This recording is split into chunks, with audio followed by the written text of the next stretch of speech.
മിശിഹായിൽ സ്നേഹം നിറഞ്ഞവരെ, പ്രത്യാശ നമ്മെ നിരാശരാക്കുന്നില്ല എന്ന പഠന പരമ്പരയുടെ 18ാമത്തെ ദിവസത്തിലേക്ക് അല്ലെങ്കിൽ 18ാമത്തെ ക്ലാസ്സിലേക്ക് നമ്മൾ പ്രവേശിക്കുകയാണ്. പ്രത്യാശ, വിശ്വാസം, സ്നേഹം ക്രൈസ്തവ ജീവിതത്തിലെ ത്രിഫലകം എന്ന ഒരു രീതിയിലാണ് ഇന്നത്തെ ക്ലാസ് നമ്മൾ മുന്നോട്ട് കൊണ്ടുപോവുക. ക്രൈസ്തവ ജീവിതത്തിൻ്റെ 3 ഫലകങ്ങളായിട്ടാണ് പ്രത്യാശയും വിശ്വാസത്തെയും സ്നേഹത്തെയും കാണുക. ഇവിടെ അടിസ്ഥാനപരമായി കാണുന്നത് വിശുദ്ധ പൗലോസ് കൊറിന്തോസുകാർക്ക് എഴുതിയ ലേഖനത്തിൻ്റെ 1-ാം ലേഖനത്തിൻ്റെ 13 മുതൽ 13-ാം അധ്യായം 13-ാമത്തെ വാക്യമാണ്. വിശ്വാസം, പ്രത്യാശ, സ്നേഹം ഇവ 3 നിലനിൽക്കുന്നു. ഇവയിൽ ഏറ്റവും വലുത് സ്നേഹമാണ്. വേർപെടുത്താനാവാത്ത ഐക്യമാണ് ഈ 3 ദൈവിക സുഹൃത്തുക്കളും തമ്മിൽ ഉള്ളത് എന്ന് പറയുകയാണ്. തിയോളജിക്കൽ വെർച്യൂസാണ്. 3 ദൈവിക സുഹൃത്തുക്കളാണ്. ഇവയെ വേർതിരിക്കാനാവത്തില്ല. ഈ 3 കാര്യങ്ങളിലെ പ്രത്യാശയുടെ പങ്ക് എന്താണെന്നാണ് നമ്മളിന്ന് കാണാനായിട്ട് പോവുക. നാം എങ്ങനെ അതിൽ ജീവിക്കണം, നമ്മുടെ പ്രത്യാശയുടെ അടിസ്ഥാനം എന്താണ് എന്നൊക്കെയാണ് നമ്മളിന്ന് ഈ ദിവസത്തിൽ നമ്മൾ ധ്യാനിക്കുക അല്ലെങ്കിൽ വിചിന്ത വിധേയമാക്കുക. പ്രത്യാശ എന്ന് പറയുന്നത് ജീവിതത്തിന് ദിശാബോധം നൽകുന്ന സുഹൃത്തമാണ്. വിശ്വാസികളുടെ ജീവിതത്തിന് ഒരു ആന്തരിക ദിശയും ലക്ഷ്യവും നൽകുന്നത് പ്രത്യാശയാണ്. പ്രത്യാശയെ ജീവിക്കാൻ പൗലോസ് അപ്പോസ്തലൻ നമ്മെ പ്രത്യേകമായി ക്ഷണിക്കുന്നു. പ്രത്യാശയിൽ സന്തോഷിക്കുവിൻ, ക്ലേശങ്ങളിൽ സഹനശീലരായിരിക്കുവിൻ, പ്രാർത്ഥനയിൽ സ്ഥിരതയുള്ളവരായിരിക്കുവിൻ. റോമ 12:12 ആണ് പരിശുദ്ധ പിതാവ് ഇവിടെ ചേർത്തിരിക്കുക. അതായത് പ്രത്യാശയെ ജീവിക്കാൻ പൗലോസ് അപ്പോസ്തലൻ നമ്മെ ക്ഷണിക്കുന്നൊരു കാര്യമാണ്. പ്രത്യാശയെ സന്തോഷിക്കുവിൻ, ക്ലേശങ്ങളിൽ സഹനശീലരായിരിക്കുവിൻ, പ്രാർത്ഥനയിൽ സ്ഥിരതയുള്ളവരായിരിക്കും. 3 കാര്യങ്ങളാണ് നമ്മൾ ചെയ്യാനായിട്ട് ആവശ്യപ്പെട്ടിരിക്കുക. പ്രത്യാശയുടെ ലക്ഷ്യമെന്ന് പറയുന്നത് നമ്മുടെ ജീവിതം ക്ലേശങ്ങളിലും പ്രതിസന്ധികളും തളരാതെ മുന്നോട്ട് പോകുവാൻ പ്രത്യാശ നമ്മെ സഹായിക്കും. അതിനൊരു ആന്തരിക ദിശയുണ്ട് എന്ന് പറഞ്ഞിരുന്നു. പ്രത്യാശ നമുക്കൊരു ലക്ഷ്യം നൽകുന്നുണ്ട്. ഈ ലക്ഷ്യത്തിനെയാണ് ആന്തരിക ദിശ എന്ന് പറയുന്നത്. അത് ഈ ലോകത്തിനപ്പുറമുള്ള നിത്യജീവനാണ്. ഈ ലക്ഷ്യം മനസ്സിലാക്കുമ്പോൾ നാം ഈ ലോകത്തിലെ ക്ലേശങ്ങളെ സഹനശീലത്തോടെ നേരിടാനായിട്ട് സാധിക്കും. അപ്പം പ്രത്യാശയുടെ ലക്ഷ്യമെന്ന് പറയുന്നത് നമ്മുടെ ജീവിതത്തിലെ ക്ലേശങ്ങളിലും പ്രതിസന്ധികളുമൊക്കെ തളരാതെ മുന്നോട്ട് പോകുന്ന ഒരു പ്രത്യാശ നമ്മെ വളർത്തുകയാണ് ചെയ്യുന്നത്. അതാണ് ലക്ഷ്യമെന്ന് പറയുന്നത്. അപ്പോൾ ആ പ്രത്യാശ ഒരു ആന്തരിക ദിശ, ഒരു ലക്ഷ്യമെന്ന് പറയുന്ന ഒരു ആന്തരിക ദിശ നമുക്ക് നൽകും. അതായത് ഈ ലോകത്തിനപ്പുറം ഉള്ള ഒരു നിത്യജീവനെക്കുറിച്ചുള്ളൊരു ചിന്തയാണ് നമുക്ക് നൽകുക. ആ ഒരു ലക്ഷ്യമാണ്. അപ്പം അങ്ങനെ ആ ഒരു നിത്യജീവൻ, ഈ ലോകത്തിനപ്പുറമുള്ളൊരു ജീവനെക്കുറിച്ച്, നിത്യജീവനെക്കുറിച്ച് ചിന്തയുള്ളവർ മാത്രമേ ഈ ലോകത്തിലെ ക്ലേശങ്ങളെ സഹനത്തോടെ നേരിടാനായിട്ട് സാധിക്കുകയുള്ളൂ. അപ്പം അതിൻ്റെ അങ്ങനെ ജീവിക്കുന്നൊരുവിനെ സംബന്ധിച്ചുള്ള പ്രത്യാശയുടെ സാക്ഷ്യം എന്ന് പറയുന്നതാണ് വിശ്വാസവും സ്നേഹവും. നമ്മൾ പ്രത്യാശയെ നിറയണമെന്നാണ് റോമാക്കാർക്ക് ലേഖനം 15-ാം അധ്യായം 13-ാമത്തെ വാക്യം പറയുക. അപ്പോൾ നാം വിശ്വാസത്തിൻ്റെയും സ്നേഹത്തിൻ്റെയും ആകർഷണീയമായ സാക്ഷികളായി മാറും. പ്രത്യാശയിൽ വളർന്നാൽ, അതായത് ഈ ലോകത്തിനപ്പുറം മറ്റൊരു നിത്യജീവനുണ്ട് എന്നൊരു പ്രത്യാശയെ നമുക്ക് വളർന്നാൽ നമുക്ക് വിശ്വാസത്തിലും വളരാനും സാധിക്കും. അതോടൊപ്പം തന്നെ സ്നേഹത്തിൻ്റെയും ഈ രണ്ടിൻ്റെയും ഒരു ആകർഷണീയമായ സാക്ഷികളാകാനായിട്ട് സാധിക്കും. നമ്മുടെ ജീവിതത്തെ ഒന്ന് പരിശോധിക്കേണ്ടതായിട്ടുണ്ട്. നമുക്ക് വിശ്വാസത്തിൽ വളരാൻ പറ്റുന്നില്ല എങ്കിൽ, സ്നേഹത്തിൽ വളരാൻ പറ്റുന്നില്ല എങ്കിൽ അതിൻ്റെ അടിസ്ഥാനപരമായ കാര്യം ഒന്ന് നമുക്ക് പ്രത്യാശയില്ലാത്തവരായി ജീവിക്കുന്നു എന്നുള്ളതാണ്. എന്തിനുള്ള പ്രത്യാശയാണ്? നമ്മുടെ ഈ ലോകത്തിൻ്റെ ജീവന് ശേഷം ഒരു നിത്യജീവനുണ്ട് എന്നുള്ളൊരു പ്രത്യാശയില്ലാത്ത ജീവനാണ് നമുക്ക് സഹനങ്ങളെ നേരിടാൻ സാധിക്കാതെ പോകുന്നത്, അല്ലെങ്കിൽ സഹനങ്ങൾ നമ്മൾ പതറിപ്പോകുന്നതിൻ്റെ കാരണം അതൊക്കെയാണ്.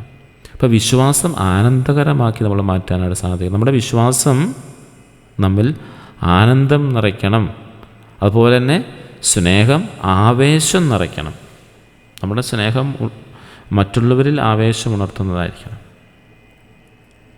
അതിന് ഈ പ്രത്യാശ നമുക്ക് അടിസ്ഥാനപരമായി ഉണ്ടാവണം. ചെറിയ പ്രവർത്തികളിലെ സാക്ഷ്യമൊക്കെ, അതായത് യേശുവിൻ്റെ ചൈതന്യത്തിൽ നമുക്ക് ഓരോരുത്തർക്കും ചെയ്യാൻ കഴിയുന്ന ചെറിയ ചെറിയ കാര്യങ്ങൾ പോലും പ്രത്യാശയുടെ വിത്തുകളായി മാറും. ഒരു ചെറിയ പുഞ്ചിരി, ഒരു ചെറിയ സ്നേഹപ്രകടനം, ഒരു കനിവോടെയുള്ളൊരു നോട്ടം, കേൾക്കാൻ തയ്യാറാകുന്ന ഒരു ചെവി, അല്ലെങ്കിൽ കേൾക്കാൻ തയ്യാറാകുന്ന ഒരു മനസ്സ്, ഒരു നല്ല പ്രവൃത്തി, ഇതൊക്കെ ചെയ്യുമ്പോൾ പ്രത്യാശയുടെ ഫലങ്ങൾ നമുക്ക്, അല്ലെങ്കിൽ പ്രത്യാശയുടെ സാക്ഷി നമുക്ക് കൊണ്ടുവരാനായിട്ട് സാധിക്കും. ഈ പ്രവൃത്തികൾ സ്വീകരിക്കുന്നവർക്കത് പ്രത്യാശയുടെ പാകമായ വിത്തായി മാറും. ഒരു നല്ലൊരു ചിരി, ഒരു സ്നേഹപ്രകടനം, കരുണയോടെയുള്ളൊരു നോട്ടം ഇവ നമുക്ക് നൽകുമ്പോൾ അത് സ്വീകരിക്കുന്ന വ്യക്തിയെ സംബന്ധിച്ച് അതൊരു പ്രത്യാശയുടെ ഭാഗമായ വ്യക്തികളായി മാറും. നമ്മൾ 11ാമത്തെ ക്ലാസ്സിൽ നമ്മൾ കണ്ടൊരു കാര്യമാണ് ഭിന്നശേഷിക്കാരോടും രോഗികളോടുമൊക്കെ പരിശുദ്ധ പിതാവ് പറയുമ്പോൾ നമ്മളോട് പറയുന്ന കാര്യം ഇതാണ്: ഒരു ഗാനം ആലപിക്കുമ്പോൾ അവർക്ക് വേണ്ടിയുള്ളൊരു സംഘഗാനമായി നമ്മുടെ കരുതൽ മാറണമെന്നാണ് പറയുന്നത്. നമുക്കറിയാം, ഒരു ഗാനം കേൾക്കുമ്പോൾ നമുക്കത് കേൾക്കുന്നവന് ഭയങ്കര ഒരു ആശ്വാസമുണ്ടാവും, ഭയങ്കര ഒരു സന്തോഷമുണ്ടാവും. അപ്പം നമ്മുടെ പ്രവൃത്തികൾ ഈ ഭിന്നശേഷിക്കാർക്കും രോഗികളുമായിരിക്കുന്നവർക്ക് ആനന്ദം നൽകുന്ന ഗാനമായി മാറണമെന്ന് പറയുന്നത്. വ്യക്തിപരമായി പറയുമ്പോൾ അത് ഗാനമായി മാറണം, ഒരു സമൂഹം മുഴുവനായി തീരുമ്പോൾ ഒരു സംഘഗാനമായി അത് ചെയ്യണമെന്ന് പറയുന്നത്. അതായത് കേൾക്കുന്നവന് അത് സന്തോഷമുണ്ടാകണം. അത് തന്നെയാണ് ഇവിടെ പറഞ്ഞിരിക്കുന്നത്. നമ്മുടെ ഈ നല്ല പ്രവൃത്തി വഴി, ചെറു പുഞ്ചിരി വഴി, ചെറിയ സ്നേഹപ്രകടനം വഴി, കനിവുള്ളൊരു നോട്ടം വഴി, കേൾക്കാൻ ചെവിയുള്ളൊരു ഹൃദയം വഴി, അല്ലെങ്കിൽ ചെവി വഴി, ഒരു നല്ല പ്രവൃത്തി വഴി എന്ത് ചെയ്യേണ്ടത്? അതെല്ലാം ചെയ്യുമ്പോൾ അത് സ്വീകരിക്കുന്നവർക്ക് അത് പ്രത്യാശയുടെ ഭാഗമായിട്ടൊരു വിത്തായിട്ട് വരും. അത് പിന്നെ വളർന്നുകൊള്ളും. അതാണ് നമ്മൾ പ്രത്യേകമായിട്ട് ചെയ്യേണ്ടത്. അതുപോലെ പ്രത്യാശയുടെ അടിസ്ഥാനം നമ്മൾ പറയുന്നുണ്ട്, ഓരോന്നിൻ്റെയും കാരണം തിരിച്ചറിയുക എന്നുള്ളതാണ്. നമ്മൾ പ്രത്യാശയുടെ ഉറവിടം എന്താണ്, എന്തിലാണ് നമ്മൾ പ്രത്യാശിക്കുന്നത്? ആ രണ്ടും നമുക്ക് നല്ലപോലെ അറിയാം. നമ്മുടെ പ്രത്യാശയുടെ ഉറവിടം ഈശോയാണ്. എന്തിലാണ് നമ്മൾ പ്രത്യാശിക്കുന്നത്? സ്വർഗ്ഗരാജ്യത്തിലേക്കുള്ള നിത്യജീവനിലാണ് നമ്മുടെ പ്രത്യാശ. ഈ രണ്ട് അടിസ്ഥാനം നമ്മൾ കാരണം തിരിച്ചറിഞ്ഞാൽ പിന്നെ നമുക്ക് എളുപ്പമായി. കാരണം അറിയാനില്ലാത്തത് കൊണ്ടാണ് പലപ്പോഴും നമ്മൾ പലരും പറയുന്നതിൻ്റെ പുറകെ നമ്മൾ ഓടിപ്പോകുന്നതിൻ്റെ കാരണം ഇതാണ്. കാരണം നമ്മൾ അറിഞ്ഞിരിക്കണം. അപ്പോൾ നമ്മളൊരു എന്ത് ചെയ്യണം? ഒരു ആത്മപരിശോധനയ്ക്ക് നമ്മെ തന്നെ വിധേയമാക്കണം. നമ്മൾ വിരാമമിടുകയും ധ്യാനിക്കുകയും ചെയ്യണം. ഒരു ഫുൾ സ്റ്റോപ്പ് ഇടുക. എന്തുകൊണ്ടാണ് സംഭവിക്കുക? ഒരു ചോദ്യം ചോദിക്കുക. എങ്കിലും എവിടെയെങ്കിലും നിന്നെങ്കിൽ മാത്രമല്ലേ നമുക്ക് ചിന്തിക്കാനൊരു സാധിക്കുകയുള്ളൂ. അപ്പോൾ ഒന്ന്, ഒരു വിരാമമിടുക, ധ്യാനിക്കുക. ചോദ്യം ഇതാണ്: നമ്മുടെ പ്രത്യാശയുടെ അടിസ്ഥാനം എന്താണ്? നമ്മുടെ പ്രത്യാശയുടെ കാരണങ്ങളെക്കുറിച്ച് പത്രോസ് ശ്ലീഹായുടെ 1-ാം ലേഖനം 3-ാം അധ്യായം 15-ാം വാക്യം പറയുന്നുണ്ട്. നമ്മൾ പഠിച്ചു മനസ്സിലാക്കണം. നമ്മുടെ പ്രത്യാശയുടെ അടിസ്ഥാനം യേശു ക്രിസ്തുവിൻ്റെ ഉത്ഥാനമാണ്. അവൻ നമുക്ക് വേണ്ടി പാടുപീടുകൾ സഹിച്ചു, മരിച്ചവൻ ഉത്ഥാനം ചെയ്തു എന്നുള്ളതാണ് നമ്മുടെ പ്രത്യാശയുടെ അടിസ്ഥാനം. ക്രിസ്തുവിലുള്ള വിശ്വാസമാണ് നിത്യജീവനെക്കുറിച്ചുള്ള പ്രത്യാശയുടെ കാരണം. അപ്പോൾ നമുക്കൊരു ഉപസംഹാരമായിട്ട്, ഇന്നത്തെ ക്ലാസ്സിൻ്റെ ഒരു ഉപസംഹാരമായി പറയാൻ പറ്റുന്ന കാര്യം ഇതാണ്: വിശ്വാസം, പ്രത്യാശ, സ്നേഹം എന്നിവ പരസ്പരം ബന്ധപ്പെട്ടിരിക്കുന്നു. പ്രത്യാശ നമ്മുടെ ജീവിതത്തിന് ലക്ഷ്യം നൽകുന്നു. സ്നേഹത്തിലൂടെ നാം അത് പ്രകടിപ്പിക്കുന്നു. നമ്മുടെ ജീവിതം പ്രത്യാശ നിറഞ്ഞതാകട്ടെ. അതുവഴി നാം മറ്റുള്ളവർക്ക് വെളിച്ചമായി മാറുകയും ചെയ്യണം.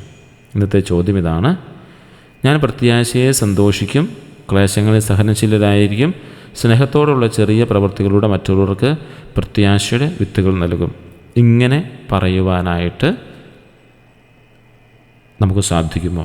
അതിനുള്ള ഒരു ശക്തമായ ഒരു ആഴപ്പെട്ട ഒരു വിശ്വാസം നമുക്കുണ്ടോ? ദൈവിക പുണ്യങ്ങൾ നമ്മൾ വളർത്താനായിട്ട് പരിശ്രമിച്ചിട്ടുണ്ടോ? അതായത് ഞാൻ പ്രത്യാശയെ സന്തോഷിക്കുമെന്നും, ക്ലേശങ്ങളിൽ സഹനശീലരായിരിക്കുമെന്നും, സ്നേഹത്തോടുള്ള ചെറിയ പ്രവൃത്തികളോട് മറ്റുള്ളവർക്ക് പ്രത്യാശയുടെ വിത്തുകൾ നൽകുമെന്ന് എനിക്ക് പറയാൻ തക്ക വിധത്തിലുള്ള ദൈവിക പുണ്യങ്ങളെ, ദൈവിക സുഹൃത്തുക്കളെ ഞാൻ വളർത്തിയെടുക്കാൻ എത്രമാത്രം പരിശ്രമിച്ചു, ഇനി ഞാൻ എത്രമാത്രം പരിശ്രമിക്കും. നല്ലൊരു ദിവസം ഏവർക്കും നേരുന്നു. അടുത്ത ക്ലാസ്സുമായിട്ട് നമുക്ക് അടുത്ത ദിവസം കാണാം. ഏവരെയും നല്ല തമ്പുരാൻ അനുഗ്രഹിക്കട്ടെ.